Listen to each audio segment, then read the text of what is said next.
Ayan, nag-stop over muna ulit kami dito sa mga part ng Caloocan, Dipakulaw.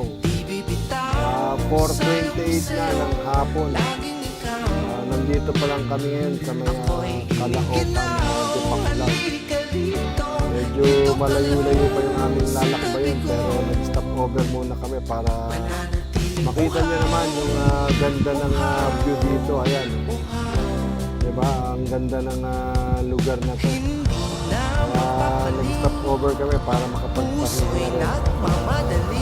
Nakalayan itong magandang view dito sa part ng Caloocan, Dipakulaw. Ayan yung mga kurbada dito.